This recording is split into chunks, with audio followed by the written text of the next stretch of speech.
Alright guys, welcome back to another episode of Zero Recommendations. Zero, thank you so much for joining me here. And we're going to talk about some underrated N64 games. Now this is just my opinion, obviously, on some underrated 64 games.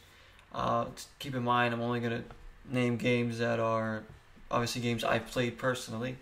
And just some stuff that I think didn't really get aren't as well known as some of the big hitters. We all know about Super Mario 64, Ocarina of Time, Banjo-Kazooie, Super Mario Kart, and even this one right here, F-Zero X. We all know about these big games. Those are all classics. But I'm talking about some ones that maybe you might not have heard about, or maybe never got the chance to play. I recommend them all, and it's a couple different genres I got for you here. So let's get into it. The first game is a 64 game that I remember playing a lot of with my brother when it was out, called Mischief Makers. A lot of you probably have heard of this game, but I don't know, if you haven't played it, it is awesome. It's a 2D platformer. It's kind of puzzle solving with a little bit of action and adventure. There's a lot of levels, a lot of different elements to the gameplay. It looks beautiful, especially at the time. It still looks good to this day, but it's just a really, really fun game. You'll get to hear the word shake, shake a lot in the game because your character does some shake move, I think, to uncover like some hidden things and whatnot. It's just a big part of the game. It's almost like a clay animation kind of graphics. I don't really know how to explain it, but it's really, really good, and I can't recommend this one enough. Unfortunately, I don't own it anymore. It's my brother's, so he has it, but yeah, it's a really, really good game. I'd like to get a copy of it for myself. Mischief Makers, guys, go give that a chance if you can, if you're looking to play some old school N64 games. All right, next one is Vigilante 8, and I really enjoyed this game. It was kind of like Twisted Metal in a way. This game, you kind of had missions. You went around the map in this vehicle. There were like weapons, kind of, and it was just a lot of fun. It was a lot of destruction. I haven't played it in so long, and I don't remember it completely, but I just know I really, really liked this game when it came out, and I was excited for when it came out. I don't know, it was just, I was so young, I can barely remember, like, but it was a long time ago, so it's just a really awesome game. Like I said, if you like any of the Twisted Metal games, you'll probably really like this game, because it's right up there in that genre, just complete destruction, chaos, vehicle-based combat, and just a lot of fun. So Vigilante 8. Alright, next one is, actually I have this one here with me. This is actually the only game I have that I own that's on this list right now. The rest are other ones I played, but I never personally owned, I don't think so. From my personal N64 collection. This is a sports game. Next one's it's Fox Sports College Hoops 99. Now you guys can see that. This I don't know how many people really played this game, but I remember I played the crap out of this game, guys. I played the crap out of this game. With me and my friends would just sit and play this game for hours and hours. We'd have tournaments. It was so much fun then. It was just really intense, and it had the whole Fox Sports broadcasting, overlaid to everything, so brought great presentation. There was a lot to the game.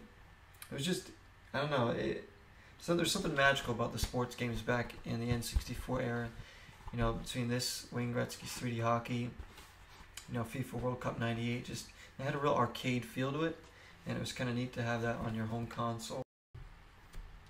Alright, yeah, College Hoops 1999, great arcade feel to some of those sports games, which made it magical. So I apologize for skipping the video, guys. My OBS actually crashed out, so I kind of just starting the recording again. But anyways, getting into the next game after this one. So if you're looking for a good basketball game on N64, I highly recommend that one. So Glover is the next game I'm going to recommend, and this was kind of an adventure game. I remember being pretty hard and struggling with it. The controls weren't amazing, but it was like a really fun game. I just remember playing this one with my brother too, and just having a lot of fun with this game. Your hand or glove and you kind of go around with like this ball that you use as like a weapon and as a tool. And it's a very very clever game. It's very fun. If you're looking for a good adventure type game, you know, if you liked Banjo-Kazooie, if you like Super Mario 64, you'll probably love Glover. A game I never got through all the way, but a game that is just a good time. It really is. So give it a chance if you can. If you can find it anywhere pretty cheap, and you know, like I said, you're looking to add to your N64 collection, this is a good one to have. I think it's a classic, and I don't think it gets talked about enough. So Glover. And the last game I'm going to recommend to you guys is one of my favorite N64 games. One I used to rent all the time when I was a kid, and play constantly. Like we would rent it almost every time we went and just play it for, you know, for the weekend or whatever. Called Snowboard Kids. This game is incredible.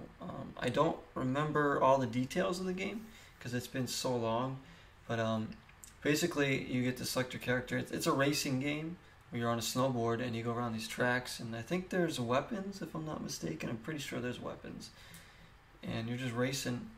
There's like Grand Prix kind of and stuff like that. It was just so fun. It was right up there with Diddy Kong Racing and Mario Kart 64 for me in terms of racing games on the N64, F-Zero as well.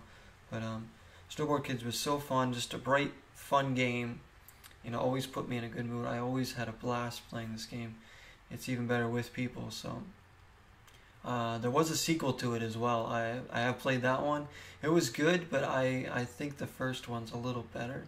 At least I remember the first one more vividly than I do the sequel. But Snowboard Kids, guys, go give that game a try. It's a lot of fun. If you like the racing games, you're gonna dig that one too. So there's 5 games for you guys to check out N64 if you haven't before. If you like this, I could do more stuff. I mean, you guys are giving me some good ideas, Sean. You're giving me some good ideas for this series, and I'm trying to, you know, I didn't want to do too many gaming ones for zero recommendations, but having, you know, I think doing an N64 one was good because I haven't really been able to bring too much N64 to the channel yet. I did bring Banjo-Kazooie, and I'm playing through Banjo-Tooie right now, but until I can get some kind of proper capture card for old school systems and stuff, I won't be able to bring a lot of those to you, unfortunately. But hope you guys dug this. Thank you so much again for watching and for supporting the channel and this series, and I'll see you guys all in the next episode. Till next time, 0 is the number.